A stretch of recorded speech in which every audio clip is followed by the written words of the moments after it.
What's going on, everybody? It's Sean here, and I am back today to give you guys a review of the Born and Raised Nike SB Dunk Low Pro Quick Strike one block at a time. First off, I think before we begin this video though, I have to express my condolences for the unfortunate and shocking passing of Born and Raised's co-founder, Chris Spanto Printup.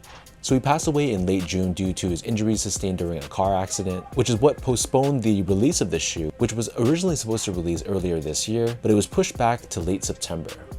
So these dunks were sold first on Born and Raised website in late September, and then I believe the following week they were sold at skate shops internationally. At least here in Canada, the major skate shops that carry Nike SB, they raffle off pairs of this shoe here. So these retailed for a price of $130 US or $170 here in Canada. And the official colorway for this shoe is deep blue, white, and black. So Spanto was born and raised in the Venice neighborhood of Los Angeles. And if you guys are even remotely familiar with Born and Raised, you know that brand is pretty much a love letter to his upbringings and of course to Venice itself. So it's really no surprise that this shoe incorporates that iconic LA Dodgers blue, which is the first thing that I thought of when I first saw images of this sneaker. So jumping right into it, as we start things off with the toe box, you'll see here, this is covered in this heavily tumbled white colored leather. Instead of your standard circular perforations, the perforations here almost have like a floral look to it, which I thought was really dope and really unique.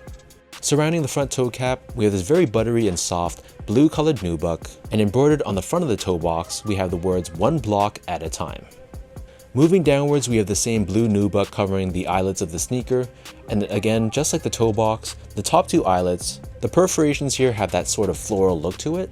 And then beneath this on the mid panel, we have more of that heavily tumbled white leather. And then stitched on top of this, we have this puffy or 3D swoosh, which has this lenticular effect to it. So depending on the angle that you're looking at it, it can change color from either blue to pink. Underneath this, we have more of that blue colored nubuck. And then on the lateral side, we have this unique pink colored embroidery. Above this, we have more of that white colored leather. And then on the top of the heel, we have another synthetic layer which has this lenticular finish to it. And depending on the angle that you're looking at it, it changes either from Born SB to Nike SB. As far as the laces go, so these come with 4 different lace options. The standard lace that these come with is an oval shaped blue lace and has Born and Raised branding on the lace tips, along with the words "in loving memory" heat pressed onto the edges of the laces. And this of course pays respect to Spanto. And if you're not feeling these blue laces, they also come with an oval shaped white lace, a flat lace which is done in a bit more of an off-white color, along with a very unique pink, blue, and white colored vintage looking lace if you really want to give the shoe that really loud accent. Underneath this is your traditional Nike SB tongue, so it's pretty well padded and it's covered in a white colored mesh. On the very top we have this blue tag with Born SB and one block at a time woven in white and pink. And then on the back of the tongue, this is covered in this white colored leather, and we have another tag here with the words "on the turf" and Born SB branding in white and pink. The inner collar of the shoe is also lined in a very soft white colored leather, and this being a Nike SB Pro model, we have this additional cushioning or heel pillows which hugs the Achilles area of your foot and gives the shoe a lot more lockdown. Moving on to the insoles, so these come with these custom printed insoles which has a blurry image of Venice Beach. And then pressed onto the heel, we have Born SB branding.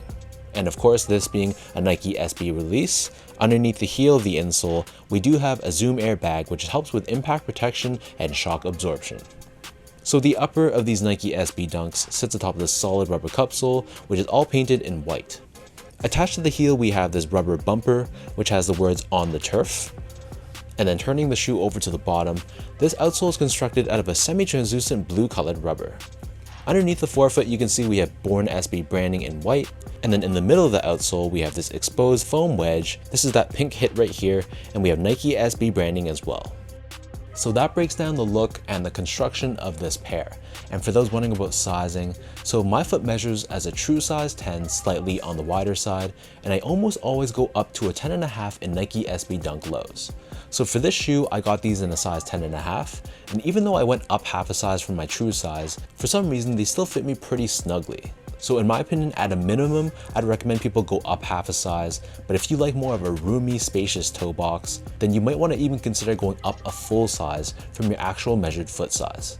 So I don't know what it was about this sneaker. Maybe there's just more padding on the collar area, and there was about an index finger's width space between the top of the shoe and the top of my toe.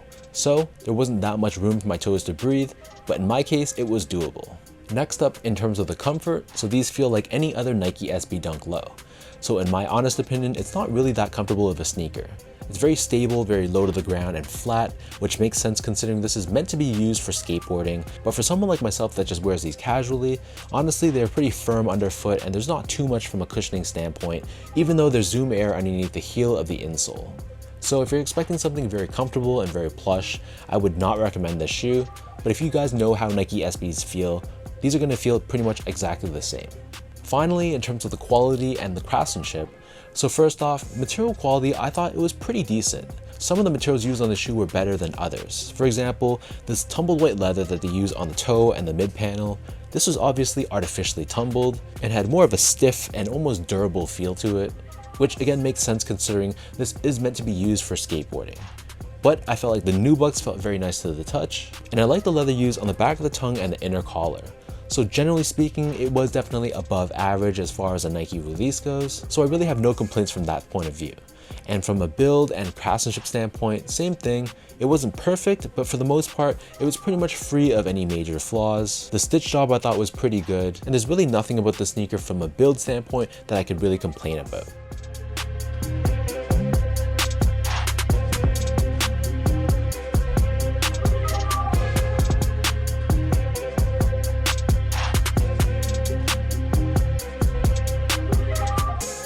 So with all that out of the way now, let me toss these on feet, I'll lace them up for you and I'll show you guys how these look.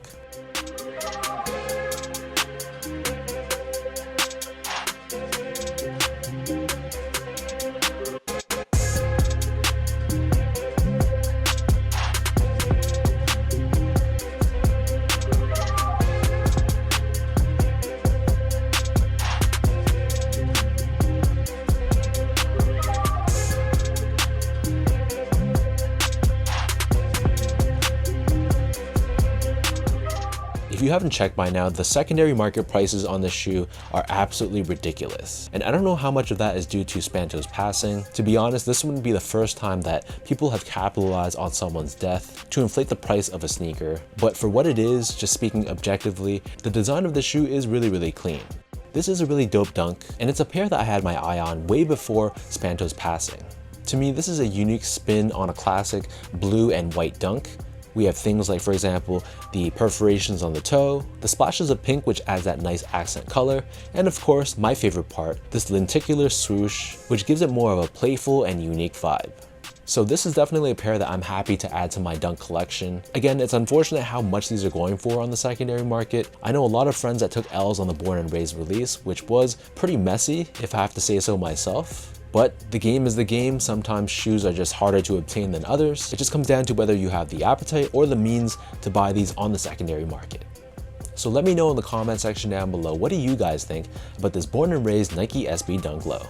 What are your thoughts on the design and the colorway? Is this a shoe that you picked up for retail? Did you take an L and pay resale for these? Or you're not really feeling this look of this shoe and it was a pass for you? And as always, if you guys enjoyed this video, be sure to like, comment, and subscribe to my channel if you haven't yet. You can follow me on Instagram at sgo8, follow my X or Twitter account at sean.go spelled out, and visit my website at seango.ca. So thank you so much for watching. Hopefully you guys enjoy this review, and I'll catch you guys all in my next video.